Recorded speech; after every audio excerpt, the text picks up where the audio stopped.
Beda xogħol ta' tindif u manutenzjoni fuq il-funtana ta' Tritoni fid-daħla għal Belt Valletta, fejn se jkollhom jinbidlu wkoll tnejn mill-pompi li ilhom jaħdmu 24 siegħa kuljum għall-aħħar 7 snin mindu sar ir-rinnovar qawwi fuq dan il-monument ikoniku.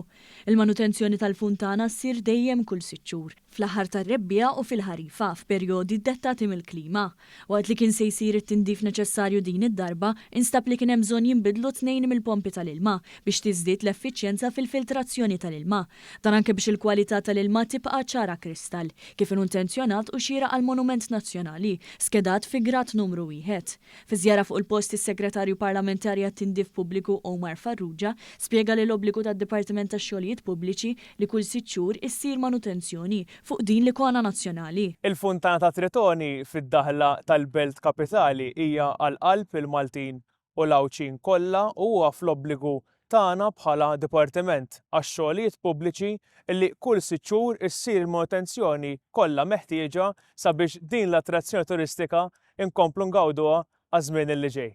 Sa dan it-tant il-kuratur tal-funtana Kenneth Kawki ħabbar li fost ix-xogħol vast li qed isir se jitnatfu minn depożiti li akkumulaw ma' żmien fil-bronz ta' Tritoni fl-iskultura fit-travertin il-131 lampa li jdawlu l-monument u 32 nożil ta' mad-dawra tal-funtana.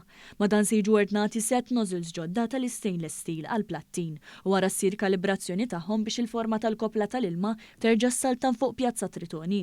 Dwar dan il-proċess tkellem il-kuratur tal-istess funtana Kenneth Kawki. Il-manutenzjoni tal-funtana ta' Tritoni hija importanti biex tinżamm fl-aqwa kundizzjoni possibbli, speċjalment meta joqrob is-sajf, meta t-temperaturi jibdew jolew u għaldaqstant alga u ħaxix ieħor jibda jiżdied fil-qiegħ tal-banju, ġifieri din hija xi ħaġa li llum drajnija nippruvaw li kull 6 xhur dejjem tkun fil-kalendarju annwali tagħna.